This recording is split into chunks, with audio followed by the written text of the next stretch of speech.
তো বন্ধুরা, এই দেখো চলে আসলাম গঙ্গার ঘাটে। আজকে সকালবেলায় তোমাদেরকে আমি বলেছিলাম যে আমরা যাচ্ছি একটু ঘুরতে।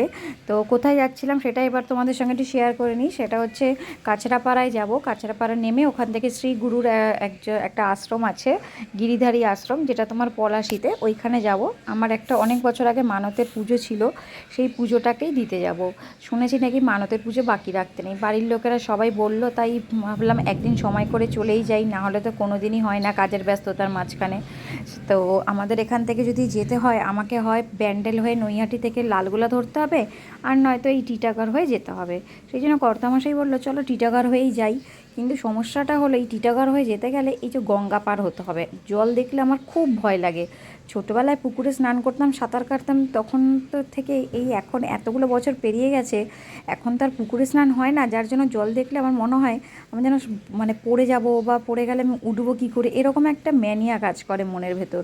হয়তো লোকে বলবে তুমি পাগল নাকি, তুই তো সাঁতার পারিস, কিন্তু সাঁতার পারলেও কী জানি এখন মানুষ জলে দেখলেই না ঠিক পুকুরের ঘাটে গিয়ে বসে বসে স্নান করি, সাঁতার জানা সত্ত্বেও। তার মানে ভাবতে পারছো তো জল সম্পর্কে কতটা ভয়। যাই হোক, জল সম্পর্কে ভয় হলেও আমি এই দেখো গঙ্গা ওপর দিয়ে যেহেতু যাচ্ছি, তাই একটু ভিডিওটা করে রাখলাম যাতে আমি আমার বন্ধুদের সঙ্গে শেয়ার করতে পারি। কিন্তু খুব ভয়ও লাগছিল। এই স্কুটিটা একবার মানে নৌকাটা না খুব একটা বেশি বড় ছিল না, একটু এদিকে দুলছিল একবার ওদিকে দুলছিল। ভয় লাগলেও এই গঙ্গার যে ওই পারে যে মানে প্রকৃতিটা কত সুন্দর দেখা, সব থেকে ভালো লাগছিলো যে এই জায়গাটায় জলে কোনো নোংরা নেই, স্রোতটা খুব একটা বেশি ছিল না, ওই জন্য মোটামুটিভাবে চলে যেতে পেরেছিলাম মনে একটা সাহস নিয়ে। আর কিছু করার নেই, যখন নেমে পড়েছি তখন তো পুরোটা কমপ্লিট করে যেতেই হবে, তাই না? কি তোমরা কি বলছো? তোমরাও কি এরকম কেউ আছো নাকি যে মানে জল দেখলে এতটাই তার ফোবিয়া আছে আমার মতন? তো এই দেখো বন্ধুরা, এই যে দূরে দেখতে পাচ্ছ, এই দূরে যে ঘাটটা, এই ঘাটটাতে আমরা নামবো। আর এখানে এত হাওয়া ছিল যে রোদ থাকা সত্ত্বেও খুব একটা কিন্তু বেশি আমার গরম লাগছিল না।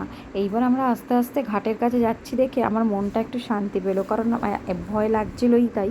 আর জলের স্পিডটা যেহেতু কম ছিল, সেই জন্য যাই হোক করে পার হয়ে গেলাম। এবার ঘাট থেকে নামার পালা। তো আমার কর্তামশাইকে আমি বললাম চলো কয়েকটা একটু ভিডিও করে নিই, একটু ফটো তুলি। ওতেই সব পছন্দ করে না বলে তুললোই নেই। যে পিছনে যে দেখতে পাচ্ছ ফ্ল্যাটগুলো, এগুলো হচ্ছে শ্রীরামপুর, এটা অ্যালকভ যে ফ্ল্যাটগুলো হয়েছে ওটা।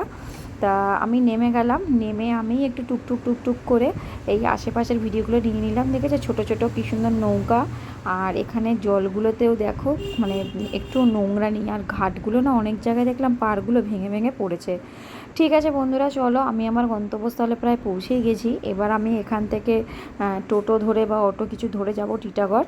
তারপরে বাদবাকি ওখানে গিয়ে কী কী করলাম আর কী কী অভিজ্ঞতা হলো সেটা তোমাদের সঙ্গে অবশ্যই শেয়ার করব। সবাই ভালো থেকো, সবার দিনটা খুব ভালো কাটুক।